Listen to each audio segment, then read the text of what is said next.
Okay, so ఇక ఆలస్యం చేయకుండా ఆయన రాసేటువంటి మాటలు బాగుంటాయి, ఆయన మాట్లాడేటువంటి మాటలు బాగుంటాయి, స్కిట్లు బాగుంటాయి. He is a great influencer. కాదు, యా, ఓహో, టీచర్కి చెప్పేసి వెళ్ళాలి కదా. What is this? Okay, so inviting on stage our Hyper Aadi గారు.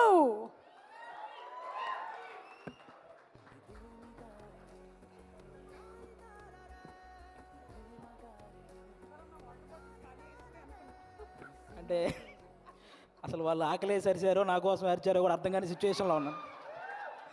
ఫస్ట్ టైం మైక్ మన దాకా రావడం అంటే ఆల్మోస్ట్ తిరుపతి వెంకటేశ్వర స్వామిని చూసినంత ఆనందంగా ఉంది నాకు. సీరియస్, నేను జబర్దస్త్ స్టేజ్ మీదకి రావడానికి కూడా చాలా తక్కువ టైం పట్టింది, కానీ ఈరోజు ఈ స్టేజ్ మీదకి రావడానికి నిజంగా చాలా ఎక్కువ టైం పట్టింది. ఒక టైంలో ఇలా అందరూ మాట్లాడుకుంటూ పోతే ఆగస్టు 9th వచ్చేస్తుందేమో అని సందేహం కూడా వచ్చింది. చిన్న సందేహం కూడా వచ్చింది నాకు నిజంగా. అసలు బేసిక్గా ఈ ఈవెంట్కి నేను ఇంకా కొంచెం ముందే రావాలి. దారిలోనే ఈ ఈవెంట్ చూసుకుంటూ వస్తున్నా, ఈలోపు వాడెవడో సుమగారికి లవ్ యూ చెప్పాడు. మాదాపూర్ వెళ్ళాల్సిన వాడిని అటు మణికొండ వెళ్ళి తిరిగి మళ్ళీ రివర్స్ అయ్యి వచ్చాను. ఎందుకంటే రాజీవ్ కనకాల గారే ధైర్యం చేయరు సుమగారికి చెప్పడానికి, అలాంటిది అతను ధైర్యం చేశాడు. అది సీరియస్గా సాహసం అనే చెప్పాలి అది. ఓకే, ఈ సినిమా నువ్వా వద్దు చాలు, మళ్ళీ చెప్తావేంటి? ఓకే, ఈ సినిమాలో నేను చేయలేదు. ఈరోజు ఈ ఫంక్షన్కి రావడానికి ఒకే ఒక్క రీజన్, మా నాగబాబు గారి అమ్మాయి ప్రొడ్యూస్ చేసింది కాబట్టి ఈరోజు ఇక్కడికి రావడం జరిగింది అంతే. అంటే ఆయన తన తమ్ముడు కళ్యాణ్ గారి గురించి తప్ప తన గురించి ఏమాత్రం ఆలోచించుకోకుండా నిస్వార్థంగా పనిచేసి తన తమ్ముడు సక్సెస్లో ఆయన కూడా భాగమైన మా నాగబాబు గారు అమ్మాయి ప్రొడ్యూసర్గా చేశారు కాబట్టి ఈరోజు ఇక్కడికి రావడం జరిగింది. అంటే మెగా ఫ్యామిలీ అనగానే వాళ్ళని చూస్తే చాలు అనే ఫీల్ ఉన్న మాలాంటి చిన్న చిన్న ఆర్టిస్టులకి నాగబాబు గారు మా అమ్మలందరినీ దగ్గర కూర్చోబెట్టుకొని ఆయన చేతులతో అన్నం కలిపి తినిపించిన రోజులు ఉన్నాయి. అలాంటి మా నాగబాబు గారు అమ్మాయి ప్రొడ్యూసర్గా చేసింది కాబట్టి ఈరోజు ఇక్కడికి రావడం జరిగింది. వాళ్ళ అన్నదమ్ముల గురించి ఎవరైనా తప్పుగా మాట్లాడితే ఆయన అడ్డుగా నిలబడి నన్నేమైనా అనండి కానీ నా అన్నదమ్ముల జోలికి మాత్రం రావద్దని ఒక గోడలాగా నిలబడి ఎప్పుడు వాళ్ళని కాపాడుకుంటూ వస్తున్న మా నాగబాబు గారు అమ్మాయి ప్రొడ్యూసర్గా చేసింది కాబట్టి ఈరోజు ఇక్కడికి రావడం జరిగింది. అంటే ఎప్పుడు అన్నయ్య మంచితనం, తమ్ముడు మంచితనం ఇవే మాట్లాడుకుంటూ ఉంటాం, కానీ వాళ్ళని మాకు ఇంత దగ్గరగా చేసిన మా నాగబాబు గారి మంచితనం కూడా మీ అందరికీ తెలియాలి, అందుకే ఈరోజు ఇది చెప్తున్నాను అనమాట. ఇంకా మీ అందరికీ తెలుసు, నిహారిక గారు ఇప్పుడు కాదు ఒక 10 years బ్యాక్ మీకు ఒక స్కిట్ చేశారు, డి వర్సెస్ జబర్దస్త్ అని. అందులో నాగబాబు గారి క్యారెక్టర్ చేశారు నిహారిక గారు.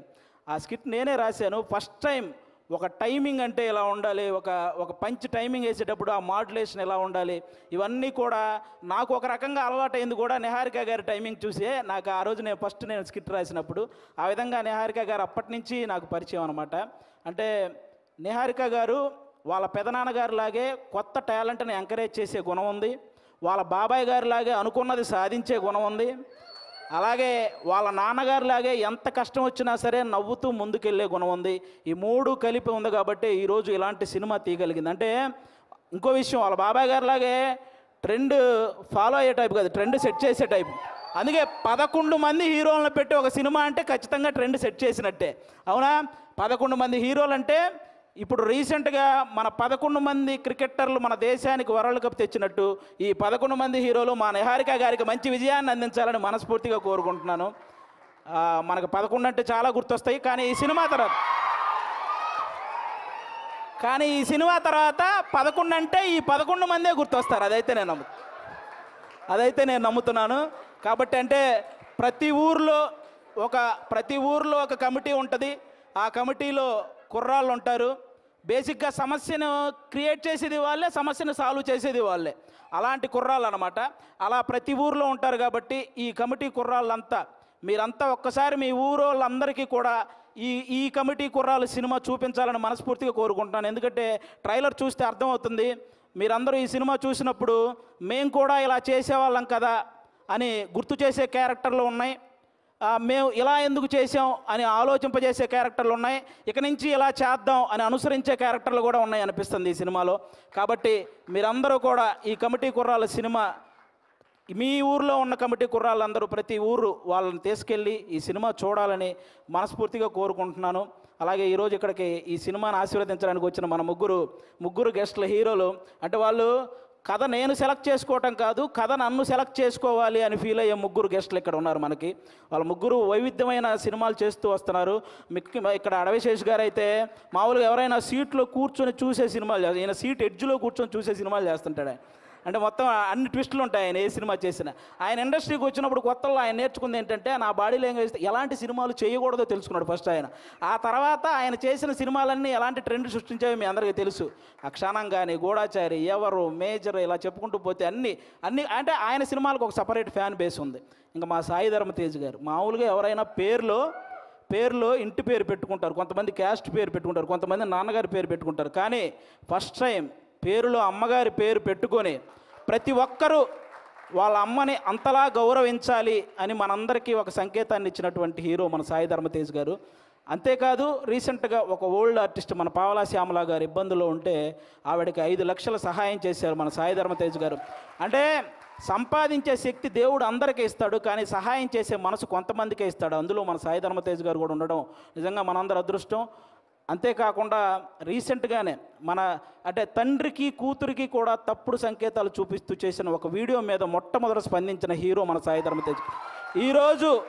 ఈరోజు సోషల్ మీడియాలో ఈ అమ్మల్ని తిట్టేవాళ్ళు, అక్కల్ని తిట్టేవాళ్ళు తగ్గుతూ వస్తున్నారంటే దానికి రీజన్ మన సాయి ధర్మ తేజ్ గారు తీసుకున్న ఆ రోజు డెసిషన్ అనమాట.